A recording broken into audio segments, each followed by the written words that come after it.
네, 안녕하십니까. 마음치유 스피치의 정동문 변화코치입니다.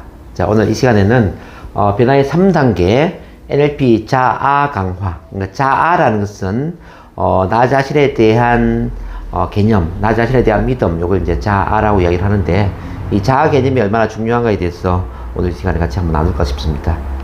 자, 결론적으로 이야기를 한다면은 나를 사랑할수록 대중 앞에서 말을 잘할 수가 있다.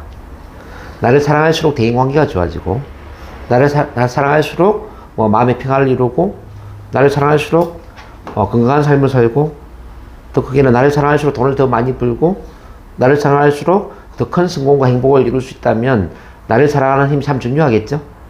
자, 이 나를 사랑하는 힘이 모여서 이 자아를 강화시켜 줍니다. 그러니까 자아를 강화시켜 준다라는 이야기는 우리 토양 있죠. 숲에 토양이 있다면은 토양이 메마른 토양이 있을 수도 있고, 자, 여러분들 숲에 토양이 있는데 메마른 토양에 나무를 심으면 나무가 잘 자랄까요?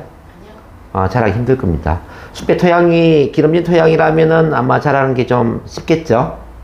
자, 우리 내면의 자아라는 것도 하나의 토양의 비유를 할 수 있습니다.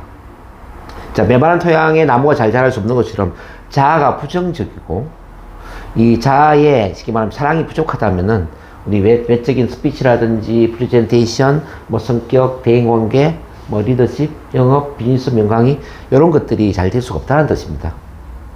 그러니까 외형적인 성격이나 행동을 지배하는 힘은 내면의 자아가 얼마나 건강하느냐에 따라서 달라질 수가 있다는 겁니다. 마치 숲에 나무가 잘 자랄 수 있는 힘이 숲의 토양이 기름진 토양이 됨으로써 가능한 것처럼, 우리 내면의 자아를 긍정적으로 만들어 줌으로써 우리 말을 잘할 수도 있고, 강의를 잘할 수도 있고, 영업, 비즈니스, 성격, 대인관계 이 모든 것들이 좋아질 수 있다라는 뜻이죠. 자, 이해되시나요? 네.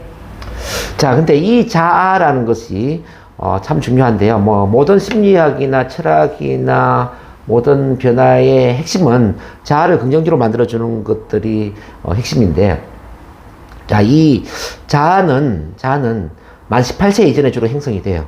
자세한 건 뒤에 제가 다시 다루도록 하겠습니다. 오늘 이제 기본적인 개념만 이야기한다면은, 만 18세 이전에 어떤 부모 아래에서 어떤 선생님, 어떤 주변 사람들로 인해서 얼마나 강도 높은 칭찬이나 사랑을 많이 받았느냐, 또 반대로 얼마나 강도 높은 비난이나 또는 어떤 무시, 언어적인 폭행, 신체적인 폭력, 이런 부정적인 경험을 많이 했느냐에 따라서 이 자아가 달라진다는 거죠.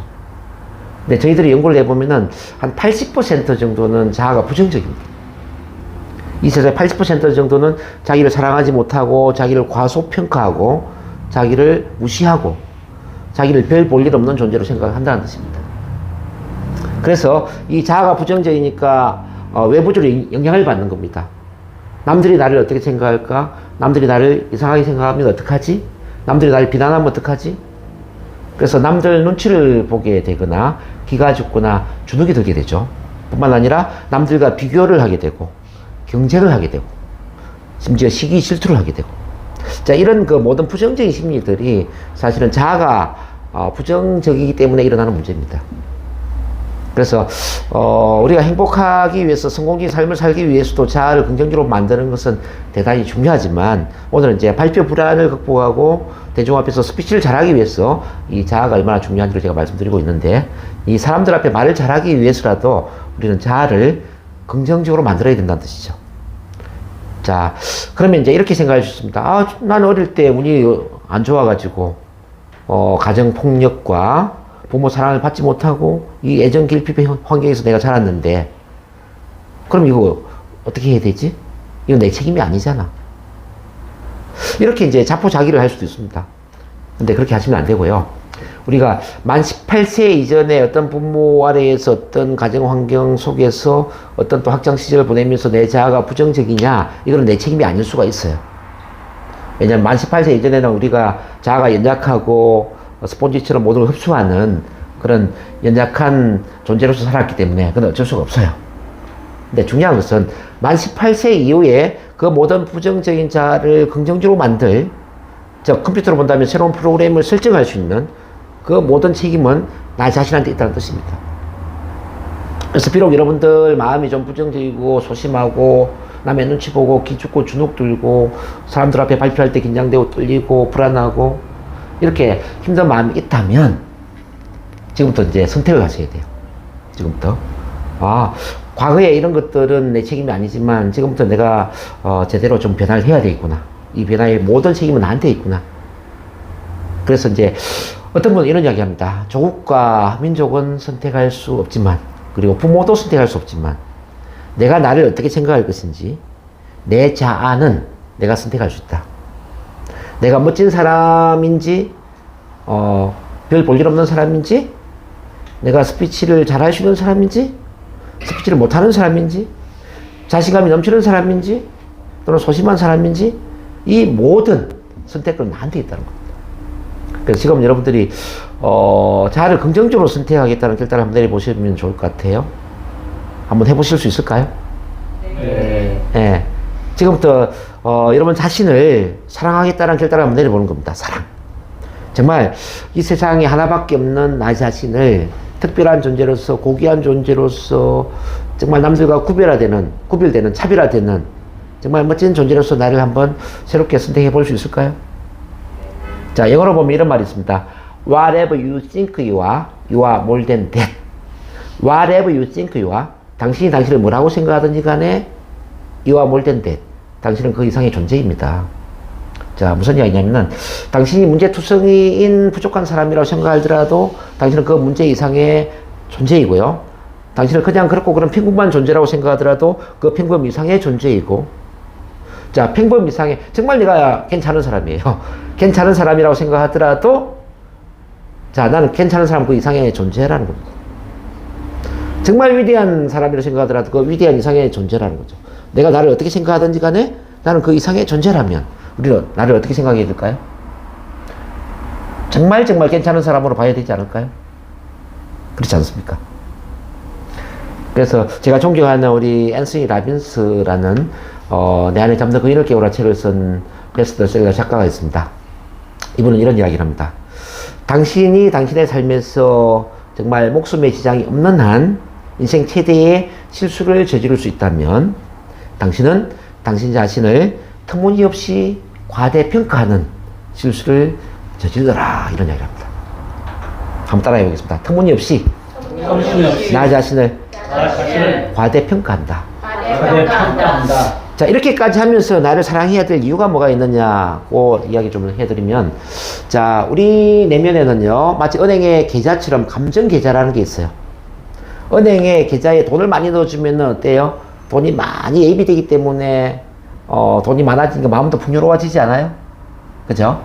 근데 이제 은행에 돈이 많이 인출되는 거예요. 많이 인출돼가 돈이 없어져 버리면 통장의 잔고가 비어버리니까 마음이 좀 불안해지죠? 그렇죠?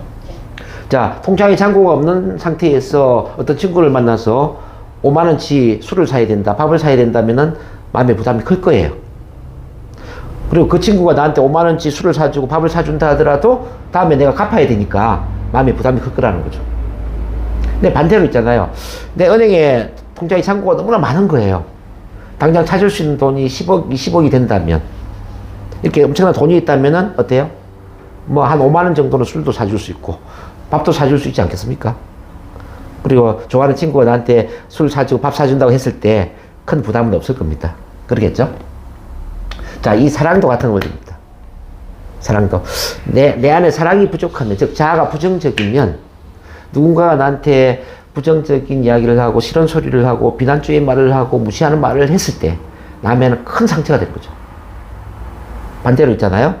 내한테 이제 그 사랑이 충만하면서 자아가 긍정적인 거예요. 근데 이제 어떤 사람이 나한테 비난하고 무시하고 부정적인 이른바 싫은 소리를 했어요. 이거는 큰 의미가 없는 거예요. 어차피 우리는 사람을 만나면 어떤 사람은 우리한테 좋은 이야기를 하고요. 어떤 사람은 우리한테 부정적인 반응을 할 겁니다. 앞에서 이제 발표를 하더라도 어떤 사람은 참 말 잘했다, 참 강의 잘했다 이렇게 칭찬을 할 수도 있지만, 또 어떤 사람은 당신 왜 이렇게 긴장하고 떨었어요? 왜 이렇게 실수를 해요?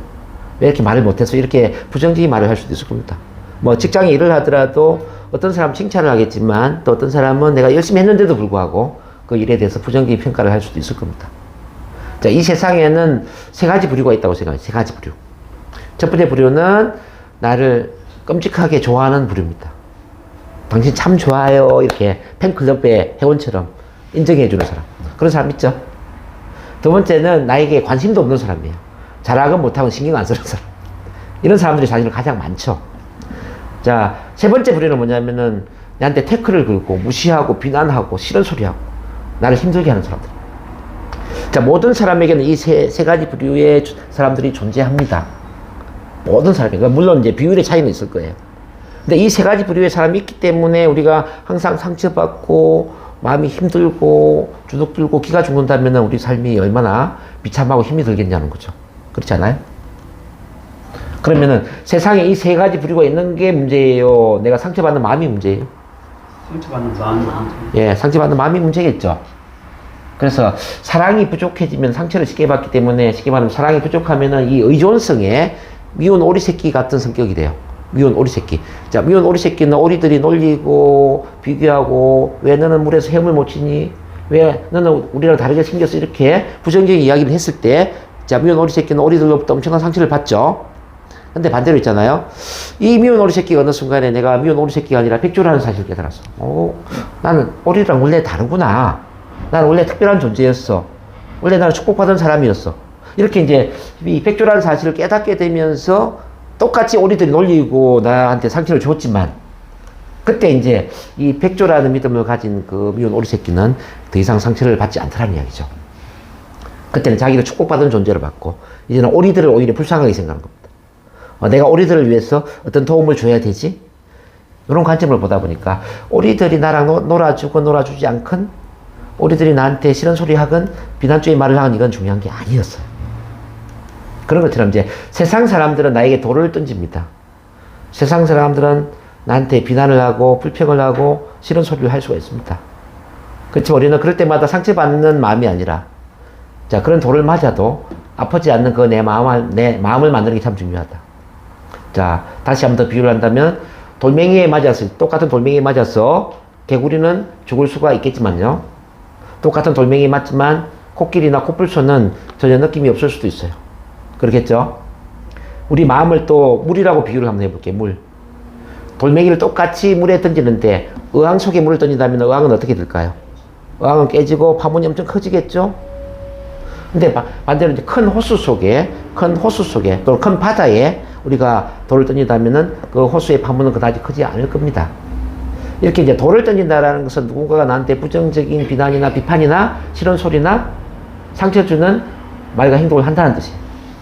그럴 때마다 우리가 파문이 있는 게 아니라 정말 큰 호수처럼 우리가 코끼리나 코뿔소처럼 이렇게 동요되지 않는 전혀 느낌이 없는 그런 마음을 만들 수 있다면은 우리는 담담하게 정말 의연하게 자신감 있게 우리가 말을 하고 행동할 수 있는 자기 주도적인 즉 독립적인 그런 삶을 살아갈 수 있지 않겠냐라는 거죠.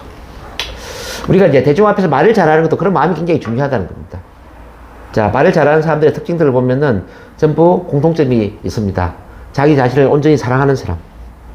그리고 스피치나 강의를 통해서 또는 연설을 통해서 반드시 나누고자 하는 큰 어떤 목적, 즉 사명 비전이 있었던 사람들입니다. 이제 링컨 대통령 같은 경우에는 남북 전쟁을 종식시킨다. 자, 마틴 루터킹 목사님 같은 경우는 인종차별을 철폐한다. 우리나라로 본다면 김대중 전 대통령은 민주화를 실현한다. 이런 비슷한 공통점이 다 있는 거죠. 그래서 자기 자신을 온전히 사랑하고 이 마음이 단단한 상태에 그러면서 이제 말을 하고자 하는 그 분명한 목적의식을 갖고 있을 때 사람들한테 나누고자 하는 그 어떤 사랑이나 나눔에 대한 강력한 사명이나 비전이 있을 때 이 사람은 그 청중들이 어떤 반응을 하든지 간에 관계없이 의연하게 정말 자신감 있게 말을 잘 하더라는 거죠. 자, 오늘 저는 여러분들 마음가짐에 대한 이야기를 하는 겁니다. 이 자아가 얼마나 중요한가. 자, 이와 같이, 자, 이 자아가 강화될 수 있다면, 즉, 토양이 기름진 토양이 되는 것처럼 자아가 강화될 수 있다면은 여러분들은 스피치나 또는 강의나 비즈니스, 영업, 리더십, 대인관계 성격, 프리젠테이션, 이 세상에 어떤 활동을 하든지 간에 관계없이 아마 최고의 능력 발휘를 저는 할 거라고 생각을 합니다. 저 또한 그 옛날에는 자아가 많이 약했고요. 저를 사랑하지 못했습니다. 근데, 제가 이제 어떤 과정을 통해서 또 어떤 소중한 사람과의 만남을 통해서 저 또한 이렇게 자아를 강화시킬 수 있는 그런 훈련이 가능했고요. 자, 지금 이제 변화 코치로서 또 여러분들을 뭐 훈련시키는 스피치 코치로서 지금 이제 자아가 많이 강화되어 있어요. 제가 이렇게 변화되었다면 여러분들도 변화될 수 있고요. 이른바 누군가 한다면 나도 할 수 있다라는 거. 이른바 위대한 사람은 태어나는 것이 아니라 선택과 훈련에 의해서 만들어진다라는 그 말처럼 이 자아라는 것도, 이 자아도 타고나는 게 아니라 우리가 긍정적 자아를 만들겠다라는 선택을 하고 자아 강화 훈련을 할 수 있다면 아마 여러분들은 온전히 자기 자신을 사랑하면서 사람들 앞에 당당하게 자신감 있게 말을 잘할 수 있는 그 힘을 키울 수 있을 것이라고 저는 믿습니다. 그럼 여러분들 이제 이런 게 궁금하실 거예요. 그럼 자아를 어떻게 강화시키죠? 어떻게 하면 자아를 긍정적으로 만들 수 있죠? 자기를 어떻게 사랑할 수 있죠? 이렇게 아마 질문할 수 있을 겁니다. 그래서 그 파트에 대해서는 제가 다음 시간에 강의를 제가 하겠습니다. 그래서 제 강의를 놓치지 말고 그 다음 계속 들어주시고요. 다음 시간 강의까지 이어서 들어본다면은 이 자아 강화의 기술, 나를 사랑하는 기술에 대한 근본 이해를 하지 않을까 하는 생각이 듭니다. 자, 다음 시간에 찾아뵙겠습니다. 대단히 감사합니다.